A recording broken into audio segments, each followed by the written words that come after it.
Hello friends, चलिए आज की क्लास शुरू करते हैं। आज की क्लास में हम देखेंगे संविधान का प्रस्तावना, कि संविधान की प्रस्तावना में क्या चीज़ बात की गई है, कैसे आई, कैसे संविधान की प्रस्तावना बनी है, वो सारी चीज़ें डिटेल में देखेंगे। इसके बाद दूसरी चीज़ हम देखेंगे प्रस्तावना के बाद संविधान का भाग 1, क्योंकि प्रस्तावना संविधान के बाहर है। कई बार इसको संविधान का पार्ट माना भी गया है और कई केसेस में इसको पार्ट नहीं माना गया, उन पर भी हम लोग बात करेंगे क्या है क्या नहीं है। ठीक है। दूसरी चीज़ जो संविधान का भाग 1 है उसमें देखेंगे अनुच्छेद 1 से लेकर 4 तक के। ये सारे राज्यों से संबंधित हैं। एक तो भारत का, कि भारत क्या है, उसका राज्य क्षेत्र क्या होगा, फिर अलग अलग राज्य कैसे भारत नए राज्यों को जोड़ सकता है, कैसे नए राज्यों को बना सकता है, सीमा परिवर्तन, वो सारी डिटेल में चर्चा होगी। ठीक है। ये बात ध्यान रखना सब लोग, जो लोग भी पढ़ रहे हैं, कि स्टार्टिंग के 5 से 6 क्लास आपकी बहुत इंपॉर्टेंट है। इसको बहुत डिटेल में पढ़ना और याद कर लेना। एक एक चीज़ आपको याद होनी चाहिए। अगर स्टार्टिंग की क्लासेस सारी आपको याद हो गई तो ये गारंटीड है कि आने वाली क्लासेज में आपको कोई प्रॉब्लम नहीं होगी। जो स्टूडेंट शुरुआत से ही क्या करने लगते हैं, इधर उधर का मटेरियल दुनिया भर का छांटने लगते हैं, उनको लगता है बहुत टाइम है, इसको केवल सतही पढ़ के जाते हैं, लास्ट में उन्हीं को ही दिक्कत होती है। मेहनत वो भी उतनी करते हैं लेकिन नंबर उनके 60 और 70% से ऊपर नहीं आते। तो जो भी माइनर चीज़ें आपको बताई जाए उनका विशेष ध्यान रखना, उनको फॉलो करना है। ठीक है। तो चलिए उद्देश्य का शुरू करते हैं। क्या है? 13 दिसंबर 1946। इसके पहले आते हैं 9 दिसंबर, जो मैंने पहले बताया। 9 दिसंबर 1946 को क्या हुआ, संविधान सभा की पहली बैठक हुई। इसके बाद 11 दिसंबर को हुई बैठक। पहली बैठक में अस्थायी अध्यक्ष चुने गए, द्वितीय बैठक में आपके स्थायी अध्यक्ष चुने गए राजेंद्र प्रसाद। तृतीय बैठक जो हुई आपकी 13 दिसंबर 1946 को, इसमें क्या हुआ, उद्देश्य प्रस्ताव, जवाहरलाल नेहरू ने एक उद्देश्य प्रस्ताव पेश किया और 22 जनवरी 1947 को क्या है, इस उद्देश्य प्रस्ताव को स्वीकार कर लिया गया। प्रस्तावना जो है इसी उद्देश्य प्रस्ताव पर आधारित है जो ये जवाहरलाल नेहरू ने पेश किया था। तो ये क्या है, संविधान का एक प्रकार से परिचय पत्र है। इसको कई उसने, जैसे एन.ए. पालिका वाला है, इन्होंने इसको संविधान का परिचय पत्र बोला है। ब्रिटेन के कई एक सारे न्यायविद हैं, उन्होंने बोला था कि जब मैंने पूरा संविधान पढ़ा तो देखा ये तो बहुत विस्तृत है, फिर मैंने प्रस्तावना पढ़ी तो मुझे समझ में आया ये तो बहुत कम शब्दों में इतनी सारी बातें कह देंगे कि पूरे संविधान को हम समझ गए कि क्या है। तो प्रस्तावना इसलिए बहुत महत्वपूर्ण हो जाती है।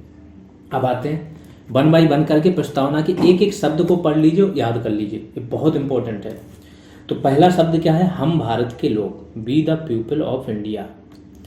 भारत को एक संपूर्ण प्रभुत्व संपन्न मतलब संप्रभु राष्ट्र वो होता है जो अपने निर्णय स्वयं लेता है, किसी भी बाहरी देश के दबाव में नहीं आता है, उसके स्वयं के कानून होते हैं और कानून बनाने हेतु वो स्वतंत्र होता है। समाजवादी क्या होता है, समाजवादी होता है जो दबे कुचले कमजोर लोग हैं, खासतौर से आर्थिक रूप से कमजोर लोग हैं, खासतौर से किसान और मजदूर हैं, तो इन लोगों के लिए आर्थिक विषमता को दूर करना मेनली समाजवादी है। पंथ निरपेक्षता क्या है, पंथ निरपेक्षता है जैसे यूरोपियन, उसमें जाओ, यूरोपियन कंट्रीज हैं तो उनके लिए पंथ निरपेक्षता है धर्म से पूर्ण अलगाव। यहाँ पर राज्य जो होता है धर्म से उसका कोई लेना देना नहीं होता, ना उसको संरक्षण देता है ना उसका विरोध करता है, राज्य का धर्म से लेना ही देना नहीं होता।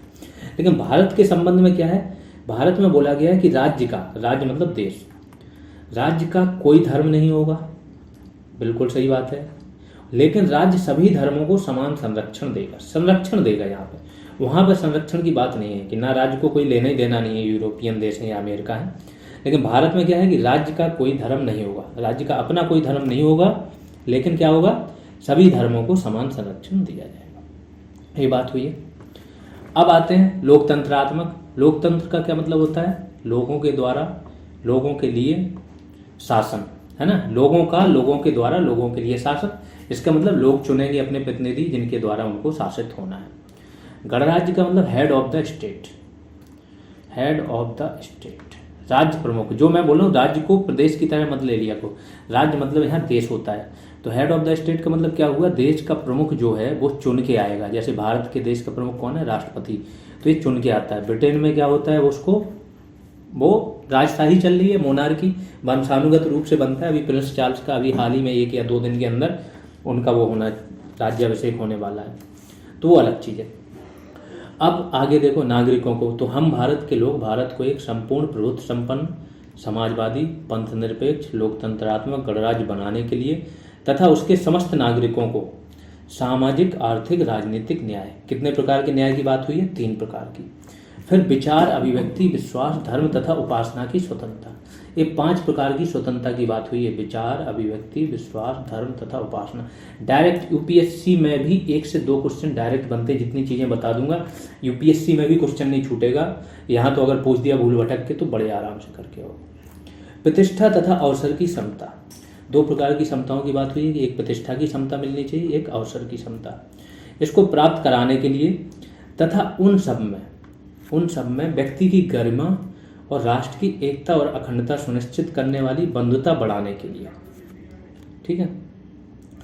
दृढ़ संकल्प होकर, तो व्यक्ति की क्या है? गरिमा और राष्ट्र की एकता अखंडता सुनिश्चित करने वाली बंधुता बढ़ाने के लिए दृढ़ संकल्प होकर अपनी इस संविधान सभा में आज, तो जिस दिन ये साइन हुए थे उस दिन की बात हो रही, डेट क्या थी?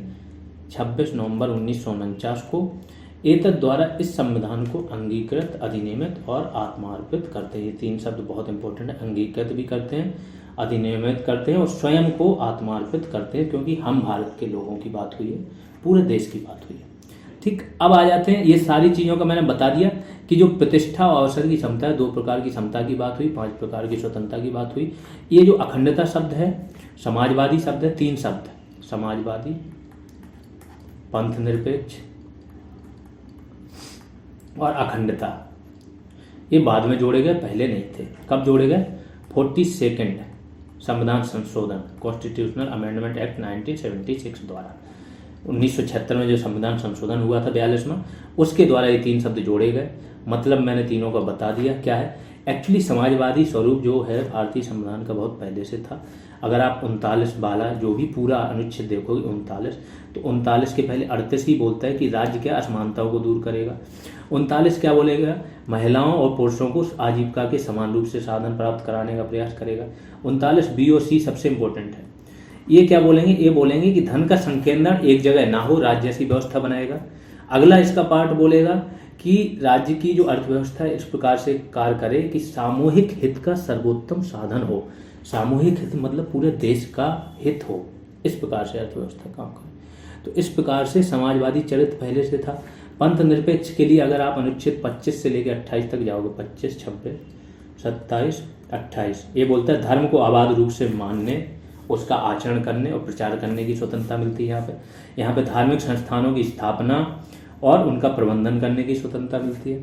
यहाँ पे क्या बोला गया है कि राज्य कोई कर नहीं लगाएगा किसी धर्म विशेष को बढ़ावा देने के लिए। और यहाँ पे क्या बोला गया, जो राज्य की संस्थाएं हैं वित्त पोषित या राज्य द्वारा मान्यता प्राप्त, तो उनके लिए कुछ नियम बनाए गए हैं कि वहाँ पे आप धार्मिक शिक्षा नहीं दे सकते हो तो क्या क्या शर्तें पूरी करनी होंगी। तो इस प्रकार से पंथ निरपेक्षता वाले अनुच्छेद स्वतंत्रता के बाद ही डाले गए थे, बस ये शब्द नहीं डाला गया था, तो ये इन्होंने यहाँ पे बाद में डाल दिया 1976। और आगे चलते हैं।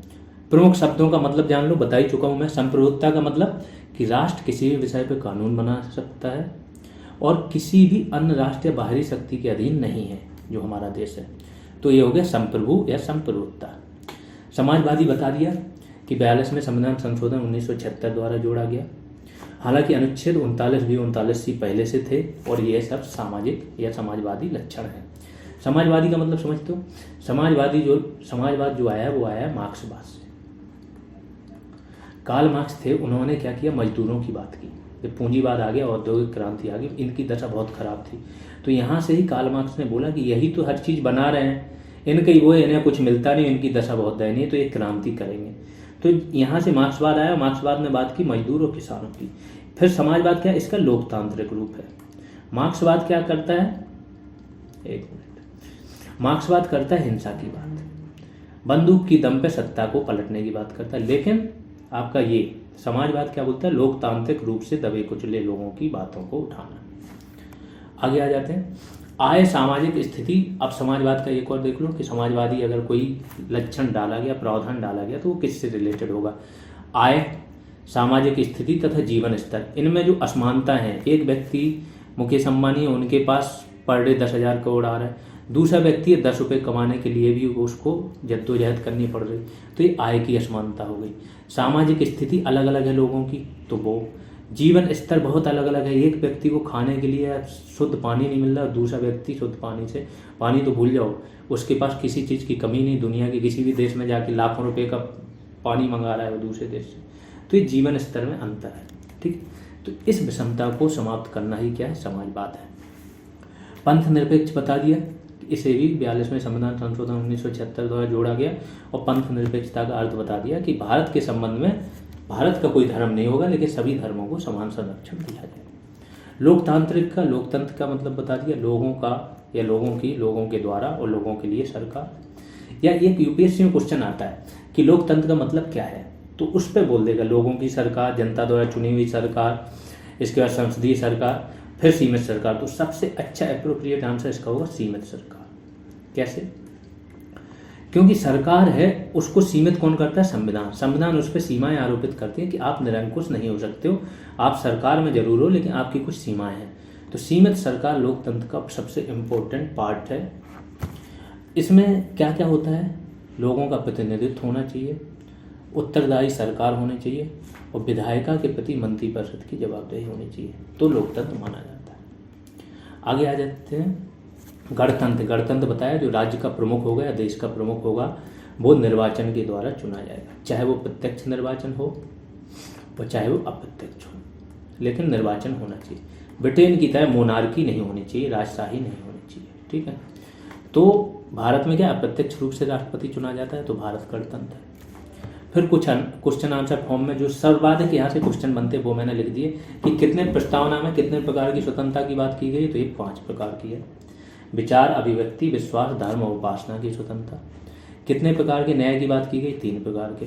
सामाजिक, आर्थिक और राजनीतिक न्याय। कितने प्रकार के समता की बात की गई, 2 प्रकार की, प्रतिष्ठा और अवसर की समता।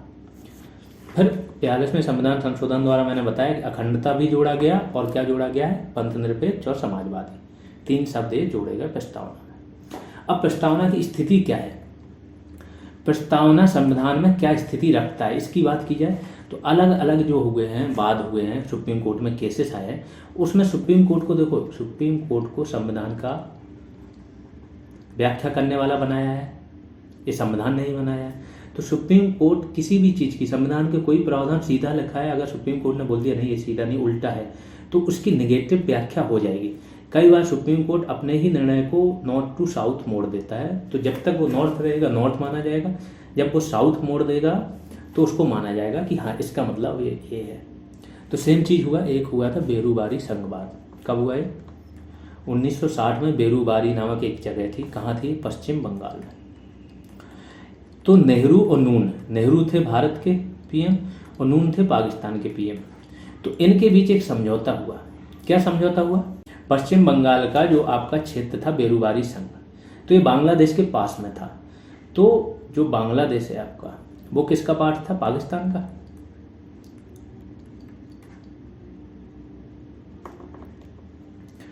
बांग्लादेश आपका पाकिस्तान का पार्ट था, और पाकिस्तान को देने की बात हो गई कि बेरूबारी संघ पाकिस्तान को दे दिया जाएगा। तो जो राजनीतिक पार्टियां थी उन्होंने हो हल्ला काट दिया, उन्होंने इस पर बवाल काटा। तो राष्ट्रपति ने क्या हुआ, राष्ट्रपति को एक अधिकार प्राप्त है कि वो सुप्रीम कोर्ट से परामर्श प्राप्त कर सकते हैं विधि के किसी प्रश्न पर। राष्ट्रपति ने सुप्रीम कोर्ट को भेजा, सुप्रीम कोर्ट ने बोल दिया कि नहीं, इस संघ को आप ऐसे नहीं दे सकते हो, संविधान संशोधन की आवश्यकता है। तो इसी में ही ये चीज़ बोली इन्होंने कि उद्देश्य का या जो प्रियम्बल है प्रस्तावना, वो क्या है, संविधान निर्माताओं के विचारों को समझने की कुंजी है, परंतु संविधान का भाग नहीं है। फिर अगला वाद हुआ केशवानंद भारतीवाद। इसमें इन्होंने सीधा केशवानंद भारतीवाद, ये सबसे इंपॉर्टेंट है, पूरी पॉलिटी समझ लो, इसका मेजर पोर्शन इसी पर डिपेंड है। ये बात हुआ था, इसमें 13 जज, अब तक की सबसे बड़ी बेंच बैठी थी, सबसे ज़्यादा दिनों तक सुनवाई चली थी। 7-6 के उन्होंने बहुमत से एक वो दिया था जिसको बोलते हैं बेसिक स्ट्रक्चर की अवधारणा। इसमें क्या बोला था कि जो संसद है उसको संविधान के किसी भी प्रावधान में संशोधन करने की शक्ति प्राप्त है, लेकिन वो बेसिक स्ट्रक्चर को डिस्टर्ब नहीं कर सकता। बेसिक स्ट्रक्चर क्या होगा, कौन कौन से प्रावधान बेसिक स्ट्रक्चर के अंतर्गत आएंगे, ये सुप्रीम कोर्ट ही समय समय पर डिसाइड करेगा। एक बार में उन्होंने बताया भी नहीं। अब जैसे कुछ निर्णय आए, जैसे उन्होंने बोला पंथ निरपेक्षता क्या है, बेसिक स्ट्रक्चर है। विधि का शासन, लोकतंत्र, गणतंत्र, ये सब क्या है, बेसिक स्ट्रक्चर के भाग है। सुप्रीम कोर्ट की स्वतंत्रता, न्यायिक पुनर्विलोकन, ये भी बेसिक स्ट्रक्चर के भाग। तो जो जो सुप्रीम कोर्ट बोल देता है, अब सुप्रीम कोर्ट कोई भी संसद का कानून हो या फिर संविधान का संशोधन हो, उसको बेसिक स्ट्रक्चर के बेस पर सुप्रीम कोर्ट कभी भी चेक कर सकता है। जैसे NJAC, national judicial appointment committee या कमीशन करके एक बिल आया था। इसमें अभी जो सुप्रीम कोर्ट की जजों की नियुक्ति होती है वो क्या कॉलेजियम प्रणाली से होती है। इसमें इन्होंने एक अलग प्रणाली दी थी जिसमें सरकार के भी कुछ प्रतिनिधि थे। संसद ने एक कानून बनाया, 99वां संविधान संशोधन था, और कोर्ट ने इसको बेसिक स्ट्रक्चर की अवधारणा के विपरीत पाके इसको रद्द कर दिया, कानून ही खत्म हो गया। तो ये है। तो इसमें क्या बोला इन्होंने कि उद्देश्य का संविधान का एक अंग है, इसमें अगर संसद चाहे तो कोई भी संशोधन कर सकती है। लेकिन ये संशोधन क्या होंगे, ये संशोधन अनुच्छेद 368 के तहत किए जाएंगे। अनुच्छेद 368 बता देता हूँ, इसके द्वारा संविधान संशोधन होता है। इसमें क्या होता है कि मिनिमम 50% तो प्रेजेंट होने चाहिए, पहले जितनी संख्या है उसके। इसके 2/3 बहुमत से आप क्या करो, पारित करो। एक ये होता है। दूसरा होता है 2/3 से तो पारित होने ही होना है, प्लस आधे राज्य, 1/2 राज्य हैं, इनके विधानसभा में भी ये सामान्य बहुमत से पारित होना चाहिए। 2 प्रकार से बिल पारित हुए संविधान संशोधन। तीसरा होता है सामान्य बहुमत। क्या होता है, जितने प्रेजेंट हैं उसका 1/2 + 1 अगर इसके पक्ष में पड़ा तो क्या होगा, ये पारित मान लिया जाएगा। इस प्रकार से 3 प्रकार से पारित होते हैं, लेकिन 2 विशेष बहुमत से पारित हो वही संविधान संशोधन है। तो एक ये 50% का 2/3, 50% मिनिमम प्रेजेंट हो जितनी संख्या है। जैसे 543 है लोकसभा में, तो लोकसभा के 543 के 1/2 तो प्रेजेंट हो मिनिमम। अगर इससे कम प्रेजेंट हो तो ये पारित ही नहीं, ये बिल लाया ही नहीं जा सकता। तो इतने पारित होने चाहिए। इसके बाद क्या होगा कि जो वोट किए हैं टोटल नंबर, उनका 2/3 इसके पक्ष में होना चाहिए। तो अगला आ जाते हैं SR बोमई-बात 1994। SR बोमई जो आपके हैं वो कर्नाटका के इस टाइम पे, इनके जो पुत्र हैं वो CM हैं। इस टाइम कर्नाटका के जो CM हैं वो भी कोई बोमई है, और उनके ये पिताजी थे SR बोमई-बात। राष्ट्रपति शासन को लेकर ये केस कोर्ट में गया था। आज भी जो राज्यपाल निर्णय लेता है राष्ट्रपति शासन को रिलेटेड, तो SR बोमई-बात में जो निर्णय दिए गए थे, सुप्रीम कोर्ट ने बोला था कि जो विधानसभा है, बहुमत का परीक्षण विधानसभा के पटल पे होगा, राज्यपाल को ऐसा करना चाहिए वैसा नहीं करना चाहिए। ये मेंस के लिए बहुत इंपॉर्टेंट हो जाता है, प्रीलिम्स में भी, UPPCS या UPSC में ये आते हैं। आपके लिए जो इम्पोर्टेंट है कि इस बात में भी सुप्रीम कोर्ट ने क्या कहा कि उद्देश्य का संविधान का अभिन्न अंग है। आगे आ जाते हैं भाग 1। अब संविधान का भाग 1 आ गया। प्रस्तावना क्या है, संविधान के बाहर की चीज़ है। संविधान का मेन आर्टिकल यहाँ से शुरू होता है। भाग 1 में 4 आर्टिकल है, 1 से लेकर 4 तक, उनकी चर्चा करते हैं। तो पहला क्या है भाग 1 में, संघ और उसका राज्य क्षेत्र। संघ मतलब यूनियन, और राज्य क्षेत्र उसके अंदर क्या क्या आएगा। पहला क्या है, अनुच्छेद। ये सारे अनुच्छेद बहुत ध्यान से देख लें, तो 1 से 51 तक अनुच्छेद आपको पूरे याद होने चाहिए। इसके बाद बीच बीच के आधे आधे भी याद रहेंगे जो इम्पोर्टेंट है तो चलेगा। पहला अनुच्छेद 1 का उपभाग 1 क्या बोलता है, भारत अर्थात इंडिया राज्यों का संघ होगा। जो संविधान सभा थी उसमें इस पर थोड़ा विवाद चला कि इंडिया बोला जाए कि भारत। फाइनली ये आए कि भारत भी रखा जाए और इंडिया भी रखा जाए। तो उन्होंने इसकी पहचान बता दी कि भारत क्या होगा, राज्यों का संघ होगा। अगले में ये क्या है, एलेबोरेट करते हैं कि राज्य और उनके राज्य क्षेत्र 2 होंगे जो पहली अनुसूची में निर्दिष्ट हैं। तो 1 से लेकर 12 तक अनुसूचियाँ हैं संविधान की। तो पहले में क्या है, राज्यों का जिक्र है, तो वही बोले कि राज्य और उनके राज्य क्षेत्र वो होंगे जिनका वर्णन कहाँ है, पहली अनुसूची में। एक का ही तीसरा पार्ट क्या है कि भारत के राज्य क्षेत्र में निम्न क्षेत्र समाविष्ट होंगे। ये थोड़ा इंपॉर्टेंट है। यहाँ पे इन्होंने भारत के राज्य क्षेत्र को एकदम डिस्क्राइब कर दिया है कि क्या क्या होगा भारत के राज्य क्षेत्र में। तो राज्यों के राज्य क्षेत्र जो पूर्ण राज्य हैं, पहली अनुसूची में जो संघ राज्य हैं, यूनियन टेरिटरीज हैं, उनके राज्य क्षेत्र भी आएंगे। और तीसरा क्या होगा, ऐसे अन्य राज्य क्षेत्र जो भविष्य में अर्जित किए जाएंगे। आगे की भी योजना रख दी कि भविष्य में, देखो संविधान निर्माता जो थे ना, उनका माइंड बड़ा तीव्र था। वो आगे की 50 साल की चीज़ें भांप के गए थे, अभी भी सारी चीज़ें प्रासंगिक हैं।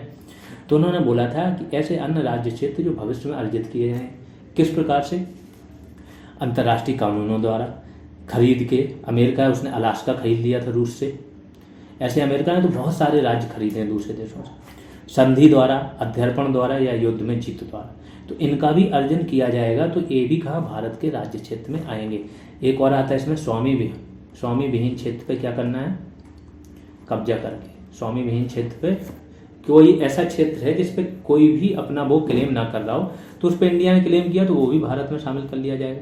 जैसे एक स्वामी नित्यानंद है, उन्होंने अपना एक अलग देश ही बना लिया है, यूनाइटेड नेशन की अपने उसमें भाग लेने भी गए थे अभी वो। तो ऐसे ही करके उस क्षेत्र पे अगर कब्जा किया तो वो भी भारत में आएगा। अनुच्छेद 2 पे आते हैं। तो अनुच्छेद 2 किसकी बात करता है? अनुच्छेद 2 ऐसे राज्यों की बात करता है जो अभी भारत में नहीं है, जो भारत के पार्ट नहीं है, खास तौर से जो ये अर्जन वाले हैं उनकी बात करता है भविष्य की। तो ये क्या बोल रहा है, संसद विधि द्वारा ऐसे निर्बंधों और शर्तों पर जो है ठीक समझे संघ में नए राज्यों का प्रवेश या उनकी स्थापना कर सके।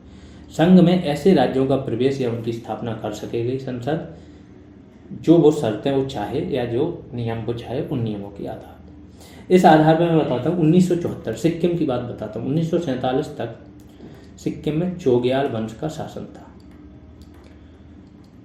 चोग्याल वंश था। अब 1947 में भारत स्वतंत्र हुआ, यहाँ के लोगों ने मांग की तो भारत ने क्या इनको संरक्षण दे दिया।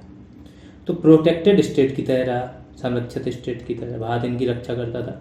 1974 में लोगों ने और ज़्यादा मांग की तो इसको संबद्ध राज्य बना लिया। 35वां जो 35 कॉन्स्टिट्यूशनल अमेंडमेंट एक्ट था 1974 वाला, इसको क्या बना दिया, सिक्किम को संबद्ध राज्य।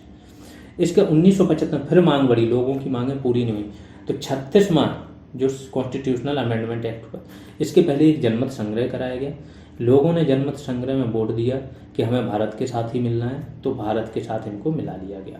तो सिक्किम का 1975 में क्या भारत के साथ मिला लिया। तो वही है कि नए राज्यों का भारत में मिलाना। अब ये क्या किया, संसद ने अपनी शर्तों पर जो संसद को उचित लगी उस आधार पर भारत के साथ मिलाया। सेम बात यहाँ की। आगे आ जाते अनुच्छेद 3। अनुच्छेद 3 उन राज्यों की बात करता है जो राज्य ऑलरेडी भारत का पार्ट है, उनके नामों का बदलना, नए नाम रखना, उनका निर्माण करना, नए राज्य बनाना। जैसे 2 राज्य हैं तो 2 राज्यों का एक एक राज्य का हल्का सा क्षेत्र ले लिया, या एक ही राज्य का जैसे आंध्र प्रदेश से अभी तेलंगाना बना था, तो किसी एक राज्य को डिवाइड करके 2 राज्य बना सकते हैं, 3 बना सकता है, जो भी 2 राज्यों के कई क्षेत्र लेके एक राज्य बना सकते हैं।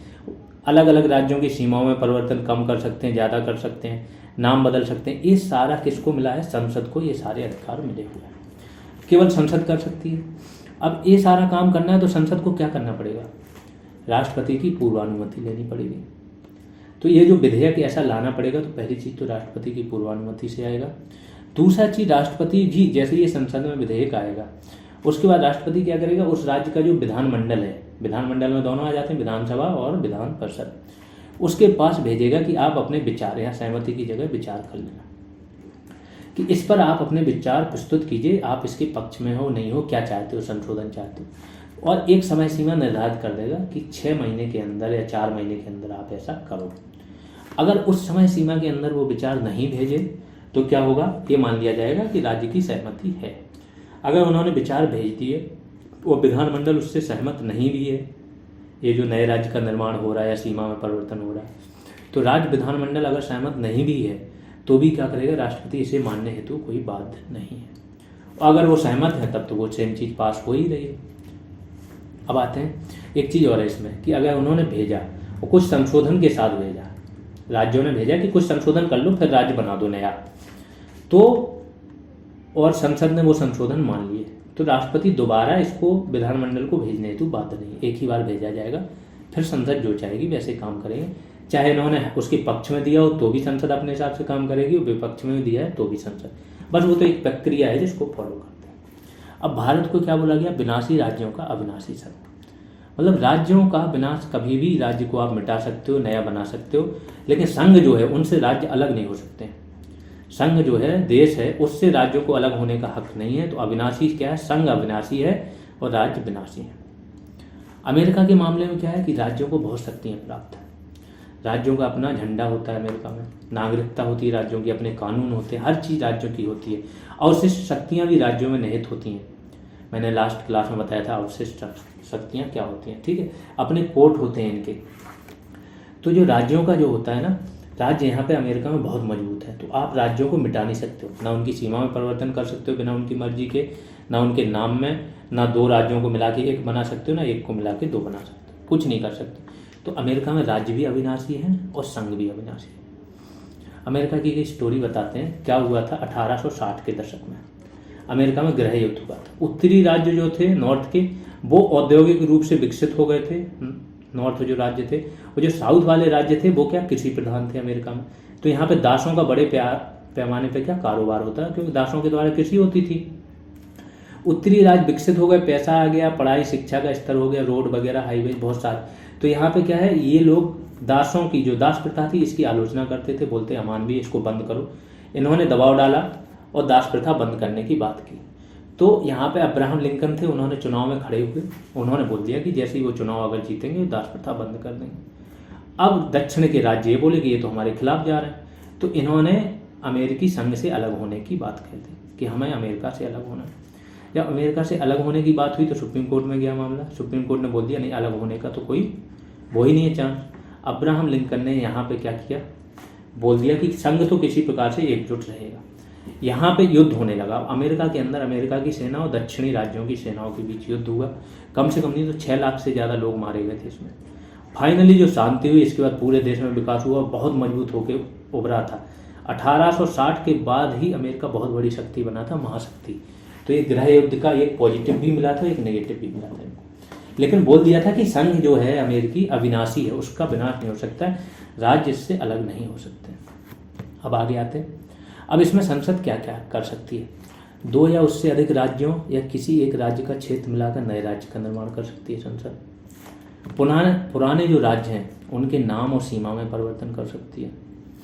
अगला, ये सारे काम मतलब देखो 2 राज्य हैं, उनसे हल्का क्षेत्र से लिए, हल्का इससे लिया, तीसरा बना दिया, एक ही से 2-3 राज्य बना दिए, कुछ भी कर सकती, सीधी बात है, ये सारा अधिकार संसद को। अब जो चौथा अनुच्छेद है वो इम्पोर्टेंट है, ये यूपीएससी में आता है कि अनुच्छेद 2 और अनुच्छेद 3 के अधीन कोई भी विधि बनाई जाए वो अनुच्छेद 368 के अधीन संविधान संशोधन नहीं माना जाए, क्योंकि इसको सामान्य बहुमत से पारित कर सकते हो आप। नया राज्य बनाने को भी सामान्य बहुमत से पारित कर सकते हो, और ये संविधान संशोधन नहीं माना जाता है। तो राज्यों की सीमा, नाम में परिवर्तन या नया राज्य बनाना, ये सब संविधान संशोधन नहीं है। जबकि संविधान में चीज़ें चेंज होती हैं, नाम चेंज होता है, फिर भी इसको संविधान संशोधन नहीं माना जाता। देखो जो भी पढ़ रहे हैं उनको हो सकता है कि वो पढ़ते हैं उनको ये लगे ये नहीं आए वो है। टोटल मैंने बताया 22 टॉपिक्स में डिवाइड किया है, हर टॉपिक वाइज चलेंगे। जिस टॉपिक के अंदर जो भी चीज़ें ज़रूरी हैं वो हम करेंगे, पूरी डिटेल में करेंगे। इसको बस पढ़ते जाना, कम टाइम में ख़त्म होगी। इसके बाद अगर यूपी पीसीएस भी देने जा रहे हो ना तो भी दिक्कत नहीं आएगी। बेरुवारी संघवाद का मैंने बता दिया कि बेरुवारी संघवाद क्या था, ये पश्चिम बंगाल का भाग था, बांग्लादेश को नेहरू ने इनको देने की बात की थी। तो फिर सुप्रीम कोर्ट से परामर्श मांगा गया, सुप्रीम कोर्ट ने यही बोला कि भारत का कोई क्षेत्र अगर दूसरे देश को देना है तो वो क्या करना पड़ेगा, आपको 368 के अधीन संविधान संशोधन करना पड़ेगा, तभी दे सकते हो। अब नए राज्यों का पुनर्गठन पे बात करते हैं। भारत में बहुत सारे नए राज्य बने हैं, उनकी मांग होनी शुरू हो गई थी, बहुत पहले से नए राज्यों की मांग हो रही थी, क्योंकि अलग अलग भाषाएं हैं तो मांग हो रही थी कि भाषाई आधार पर राज्यों को बनाया जाए। आंध्र प्रदेश था, अभी तेलंगाना बना है। पहले आंध्र प्रदेश की ही बात हो रही थी, तमिलनाडु से मद्रास राज्य था तो आंध्र प्रदेश की बात हो रही थी। तो 1953 में कांग्रेस के कार्यकर्ता थे पोट्टी श्रीरामुलु, इन्होंने अनशन पे बैठ गए, आमरण अनशन पे। इनकी मौत हो गई, 53 दिन तक ये अनशन पे थे, इसके बाद इनकी मौत हो गई और यहाँ से फिर हिंसा फैल गई पूरे उसमें। फिर एक कमीशन बनाया गया था, यहाँ तो आंध्र प्रदेश का निर्माण तो 1953 में हो ही गया था। एक कमीशन बना था फजल अली आयोग, इसने फिर पूरे अपने विचार, पूरी रिपोर्ट दी थी, पूरा रिसर्च किया था कि भाषाई आधार पर राज्यों का निर्माण होना चाहिए कि नहीं। उसके पहले 1948 में एक एस.के. धर, इस संविधान सभा ने ही ये समिति बना दी थी, आयोग, एस.के. धर आयोग बना था। इसके बाद जेबीपी कमेटी बनी थी, जवाहरलाल नेहरू, वल्लभ भाई पटेल और पट्टाभी सीतारामैया। इस कमेटी ने भी बोला था कि भाषाई आधार पर राज्यों का निर्माण नहीं होना चाहिए, धर ने भी बोला था सेम चीज, लेकिन इन्होंने बाद में मान लिया था कि हाँ भाषा भी एक आधार होगा राज्य बनने का। ये सारी डिटेल पढ़ेंगे, कहाँ से क्या मांग हुई। 1917 में क्या हुआ था, कांग्रेस ने अपने राज्य इकाइयों को बोल दिया था कि आप राज्य इकाइयों का निर्माण भाषा के आधार पर कर सकते हो। तो भाषा के आधार पर चीज़ें की मांग 1917, उसके पहले से ही हो गई थी। 1936 में क्या हुआ था आपका, बिहार और उड़ीसा एक राज्य थे, ठीक है। इसके बाद 1936 में उड़ीसा नया राज्य बना था, ये भी भाषाई आधार पर, उड़िया जो भाषा थी उसके आधार पर बना था। तो भाषाई आधार पर राज्यों की मांग बढ़ी। 1917 में कांग्रेस ने भाषाई आधार पर राज्य इकाइयों का निर्माण करने का निर्णय लिया। 1936 में आपका उड़ीसा बन गया। 53 में कांग्रेस कार्यकर्ता जो थे आपके पोट्टी श्रीरामुलु, इनका भूख हड़ताल से क्या हुआ, निधन हो गया। 1953 में मद्रास से अलग करके क्या फिर आंध्र प्रदेश बनाया गया आपका। और राज्य पुनर्गठन हेतु कुछ समितियां बनी जिनका मैं जिक्र कर चुका। एक बना धर आयोग, एस के धर जो थे। 1948 में एस के धर की अध्यक्षता में भाषाई प्रांत आयोग की नियुक्ति हुई। इन्होंने क्या बोला, आयोग ने सिफारिश की कि भाषाई कारक की वजह प्रशासनिक सुविधा के आधार पर क्या होना चाहिए, राज्यों का पुनर्गठन होना चाहिए। मतलब भाषाई आधार पर जो राज्यों की मांग थी उसको इन्होंने अनसुना कर दिया। तो आंदोलन और तीव्र हो जाएंगे जब ये देखेंगे हमारी तो बात हो ही नहीं रही। फिर कांग्रेस ने अपने अंदर ही, कांग्रेस पार्टी शासन में थी और कांग्रेस ने अपने खुद के अंदर ही पार्टी का क्या बना दिया है, कमेटी बना दी। क्योंकि अभी तक आम चुनाव तो हुए नहीं है, संविधान सभा काम कर रही है, तो कांग्रेस मेनली क्या अंतरिम सरकार चल रही है। अंतरिम सरकार के बाद स्वतंत्रता के बाद की एक सरकार चल रही है, उसके भी हेड मतलब एक जवाहरलाल नेहरू ही है एक प्रकार से। ये सरकार चल रही तो जवाहरलाल नेहरू, वल्लभ भाई पटेल और पट्टाभी सीतारमैया उस टाइम के समझो तीनों सबसे महत्वपूर्ण व्यक्ति इस समिति में थे। इनको अपनी रिपोर्ट देनी थी कि भाषाई आधार पर राज्यों का गठन किया जाए कि ना किया जाए। समिति का निर्माण कब हुआ, दिसंबर 1948 में, और रिपोर्ट दी इन्होंने 1949 में। तो इस समिति के बारे में बहुत जगह 1949 रहता है, इसलिए मैंने दोनों दे दी आपको। अब इन्होंने क्या बोला कि राज्यों का पुनर्गठन भाषाई आधार पर नहीं होना चाहिए, भारत की एकता को ध्यान में रखा जाना चाहिए। तो फिर से आंदोलन तेज हो जाएंगे। फिर जैसा मैंने बताया कि पोट्टी श्रीरामुलु थे, कांग्रेसी कार्यकर्ता थे, उनकी मौत हो जाती है।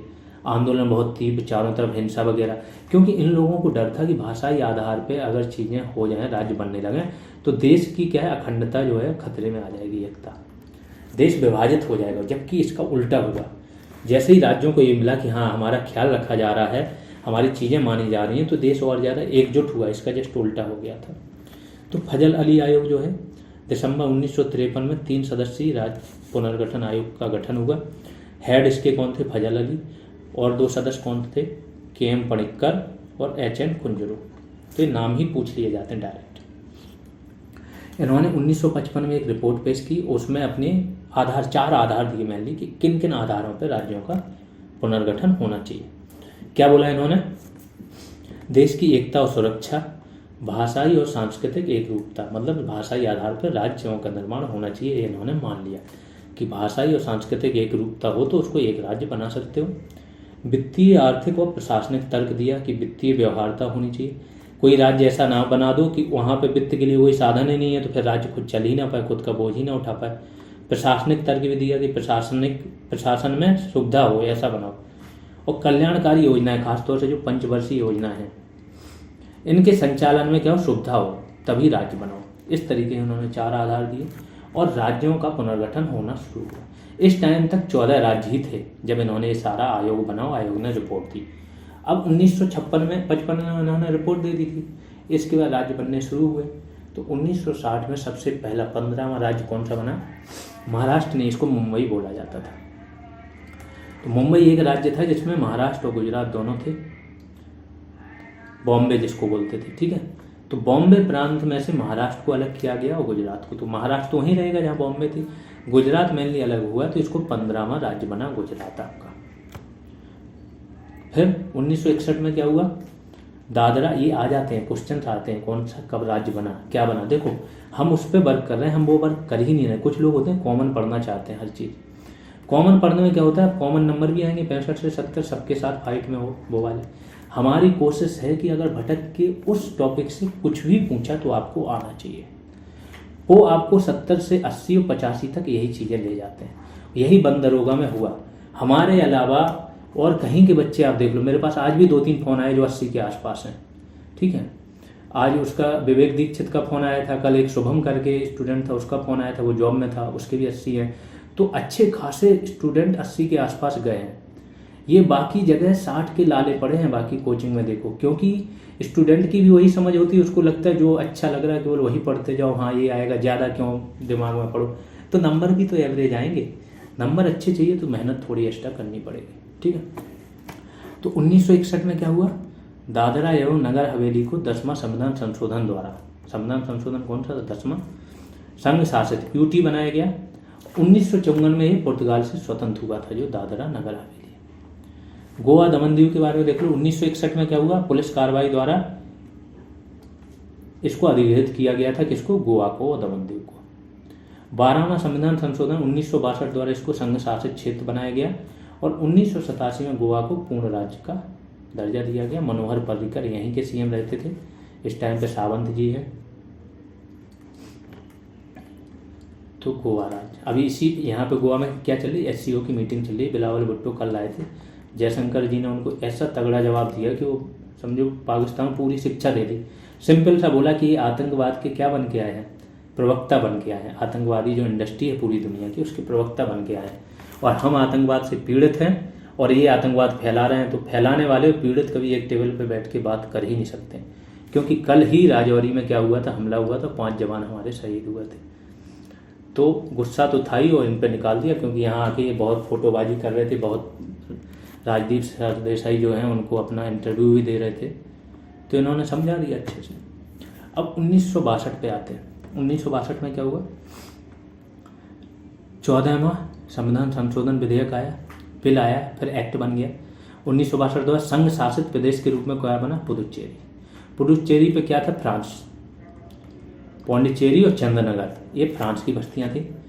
और पुदुचेरी में वो नहीं आता है जो आप समझते हो, पुदुचेरी में 4 क्षेत्र आते हैं, अभी भी आज भी ये पूरा 4 क्षेत्रों का है, पुदुचेरी, कराईकल, माहे और एनम, ये 4 क्षेत्र शामिल हैं। 1954 में फ्रांस ने इसे भारत के सुपुर्द कर दिया। फ्रांस ही एक ऐसा था जहाँ कोई कार्रवाई नहीं करनी पड़ी थी, फ्रांस आराम से भारत के सुपुर्द करके चला गया था। बाकी गोवा वगैरह यहाँ पे सब जगह कार्रवाई करनी पड़ी थी। तो 1962 में बना ये। 1963 में नागालैंड बना। 1966 में पंजाब से हरियाणा और चंडीगढ़, चंडीगढ़ को यूटी बनाया था, हरियाणा क्या राज्य बना था, क्योंकि पंजाब में पंजाबी बोलने वाले थे और यहाँ खड़ी बोली बोलने वाले थे, हिंदी बोलने वाले थे हरियाणवी। तो इनको बाद में आगे चल के हिमाचल भी बनेगा पहाड़ी राज्य, इसी में से अलग हो गया। 1972 में क्या हुआ, मणिपुर, त्रिपुरा और मेघालय का निर्माण हुआ। सिक्किम, जो मैं बता चुका कि चोग्याल वंश का शासन 47 तक था, 35वां संविधान संशोधन 1974 द्वारा संबद्ध राज्य बनाए। और 1975 में जनमत संग्रह हुआ जो कि भारत के पक्ष में था। तो 36वां संविधान संशोधन जो बिल आया, एक्ट बना बाद में, इसके द्वारा इसको क्या पूर्ण राज्य बना दिया गया। 2014 में सबको पता है आंध्र प्रदेश से अलग होकर तेलंगाना बना। और 2019 में क्या हुआ, जम्मू एंड कश्मीर का जो कि एक पूर्ण राज्य था, इन दोनों को यूटी बना दिया गया। जम्मू एंड कश्मीर विधानसभा के साथ यूटी और लद्दाख किसके साथ, यूटी बिना विधानसभा। ये पूरी आपकी राज्यों के पुनर्निर्माण की पूरी बात हो गई है। भाग 1 की बात हो गई है, पूरे प्रस्तावना की बात हो गई है। इससे ज़्यादा कहीं पर भी नहीं आएगा इन 2 भाग में। आराम, टोटल संविधान के 25 भाग हैं, इम्पोर्टेंट भाग 20 भाग है, 2 भाग हम कर चुके हैं। नेक्स्ट भाग में हम नागरिकता देखेंगे और कुछ टाइम बच गया तो मूल अधिकार भी आधे देख लेंगे, आधे मूल अधिकार देख लेंगे, फंडामेंटल राइट्स। तो इस प्रकार से हम लोग बढ़ते रहेंगे स्पीड में, आराम से चीज़ें। मैं क्या बोला, स्टार्टिंग की आपको 5 से 6 क्लास बहुत डिटेल में पढ़नी है, बहुत ध्यान से पढ़नी है और बार बार रिवाइज करनी है। इनका अगर आपको पूरा एक एक चीज़ याद हो गया तो आगे पॉलिटी आपकी बहुत आसान हो। जिन लोगों ने सब्सक्राइब नहीं किया है चैनल या जो ऐप पे हैं तो वो शेयर करें इसको, जो भी आपके जानने वाले हैं उनको शेयर करें। अच्छी चीज़ें हर स्टूडेंट के साथ पहुंचने वाली हैं। जिन्होंने चैनल सब्सक्राइब नहीं किया वो चैनल सब्सक्राइब कर लें, और जिन्होंने टेलीग्राम पर नहीं जुड़े तो टेलीग्राम पे जीएस रिवॉल्यूशन आप सर्च करोगे, जीएस रिवॉल्यूशन, तो वहाँ पे आपको टेलीग्राम चैनल मिल जाएगा, उसमें भी आप जुड़ सकते हो। अभी के लिए इतना ही, धन्यवाद। यहाँ पर आपकी आज की क्लास समाप्त होती है। ये हमारे 2 बैचेज चल रहे हैं, एक चल रहा है बीपीओ का पेड बैच और दूसरा चल रहा है जूनियर असिस्टेंट का पेड बैच। इसमें आपको बीपीओ के पेड बैच में क्या मिल जाएगा, पंचायती राज पर सारी वीडियो क्लासेज मिल जाएंगी और उनकी पीडीएफ आपको सिंगल पीडीएफ में मिल जाएगी 346 पेजेज की। सिंगल पीडीएफ आपको कंप्यूटर की मिल जाएगी 280 पेजेज की। टॉपिक वाइज एमसीक्यूज टेस्ट मिल जाएंगे, बहुत इंपॉर्टेंट है। सोचो कि ये सारे जितना भी आपका कंटेंट है इसको हमने थ्योरी फॉर्म में कवर करा दिया, फिर वो सारा कंटेंट आपका किस में आ गया, एमसीक्यूज फॉर्मेट में। प्लस और भी MCQs आ गए जो मार्केट में कहीं पर भी थे, वो यहाँ पर आपको मिल जाएंगे। टोटल हमने 12 टॉपिक्स में पूरा पंचायती राज डिवाइड किया था। हर टॉपिक पर एक टेस्ट है और हर टेस्ट में आपके 150 से 200 क्वेश्चन हैं।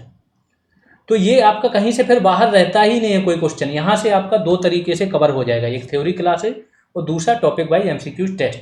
12 टेस्ट तो ये हैं, प्लस 15 टेस्ट फेज 1 में हुए थे, उसमें भी सब में किसी में 100 क्वेश्चन है मिनिमम, किसी में 150। तो टोटल 27 टेस्ट आपको पंचायती राज पर मिल जाएंगे। इसके बाद कंप्यूटर पर भी आपको टॉपिक वाइज MCQ टेस्ट मिल जाएंगे 12, हर टॉपिक पर एक। वैल्यू एडिशन क्लासेज मिल जाएंगे, इनकी PDF मिल जाएंगी। ठीक है, वैल्यू एडिशन पे हमने क्या किया, पंचायती राज पर वैल्यू एडिशन मीन्स वो कंटेंट जो क्लासेज और टॉपिक वाइज MCQ से बाहर का था, किसी भी बुक में था, तो पंचायती राज पर भी है वो आपका। इसके बाद स्कीम्स पर भी है, सेंट्रल गवर्नमेंट की पे स्कीम्स पर है, प्लस यूपी गवर्नमेंट की स्कीम्स पर है, वो सारी चीज़ें मिल जाएंगी आपको। यूपी स्पेशल वीडियो क्लासेज और PDF मिल जाएंगी। टास्क करने का आपको मौका मिलता है। टास्क करते हो तो एक तो आप खुद परफॉर्म करते हो, आपकी एक आदत डेवलप होती है, प्लस उससे आपको मौका मिलता है सुपर ग्रुप में जाने का। इसके बाद रेगुलर ग्रुप कॉल होती रहती है, तो आपके जो भी डाउट्स होते हैं, क्वेरीज होती है, स्ट्रेटजी होती है, वो आपको मिलती रहती है। ठीक है, फीस 299 है। पेटीएम, फ़ोनपे, गूगल पे कुछ भी कर सकते हो, इस नंबर पर करना है। नेम ये चेक कर लेना। इसके बाद टेलीग्राम या व्हाट्सएप में से किसी एक पर आपको भेज देना है, थोड़ा वेट कर लेना है, आप जोड़ दिए जाओगे पेड बैच में। अगर कोई क्वेरी है तो इस नंबर पर आप कॉन्टैक्ट कर सकते हो। सेम बैच हमारा जूनियर असिस्टेंट का भी चल रहा है, यहाँ पे भी आपको सारी PDF मिल जाएंगी, topic wise MCQ revision programme मिल जाएगा। इसके बाद टास्क मिल जाएंगे, value addition classes, full test और रेगुलर गाइडेंस। यहाँ पे भी सेम सारी चीज़ें हैं। बहुत अच्छा ये बैच चल रहा है।